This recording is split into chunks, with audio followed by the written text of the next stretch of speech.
नवरात्रि में कन्या पूजन में इन नियमों का रखें ध्यान, बनी रहेगी माता रानी की कृपा। हिंदू धर्म में नवरात्रि का विशेष महत्व है। नवरात्रि में माता रानी के विभिन्न रूपों की पूजा की जाती है। इस दौरान पूरे 9 दिनों तक उपवास किया जाता है।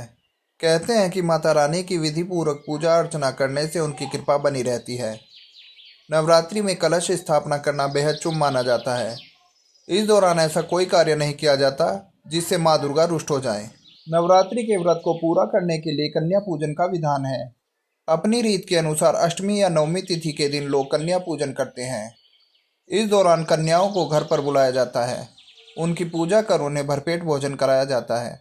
हालांकि इसके भी कुछ नियम हैं जिनका पालन न होने पर माता रानी नाराज हो सकती हैं। इसी कड़ी में आइए जानते हैं कन्या पूजन के दौरान किन नियमों का पालन करना चाहिए। इन नियमों का रखें ध्यान। कन्या पूजन के लिए एक दिन पहले कन्याओं को सम्मान के साथ आमंत्रित करें। फिर अगले दिन जब वह घर पर आएं तो पानी या दूध से उनके पैर अपने हाथों से धोएं। अब इस जल को अपने सिर पर लगाएं। फिर कन्याओं को एक आसन पर बैठाएं, उनकी थाली में प्यार से भोजन परोसें। फिर उन्हें हलवा पूरी का भोग लगाएं। आखिर में कन्याओं को दक्षिणा या कोई उपहार देकर उनका आशीर्वाद लें। इस दौरान 9 कन्याओं के साथ एक बालक का होना भी जरूरी है, जिसे हनुमान का स्वरूप माना जाता है। हर वर्ष की कन्या का अलग महत्व होता है। यदि आप 2 वर्ष की कन्या का पूजन करते हैं तो इससे घर से दुख और दरिद्रता दूर हो जाती है। वहीं माना जाता है कि 3 वर्ष की कन्या त्रिमूर्ति का रूप होती है। ऐसे में 3 वर्ष की कन्या के पूजन से घर में धन धान्य की भरमार रहती है, साथ ही परिवार में सुख और समृद्धि बनी रहती है। 4 साल की कन्या को कल्याणी माना गया है। यदि आप 4 साल की कन्या का पूजन करते हैं तो इससे परिवार का कल्याण होता है। वहीं 5 वर्ष की कन्या रोहिणी होती है। रोहिणी का पूजन करने से व्यक्ति रोग मुक्त रहता है।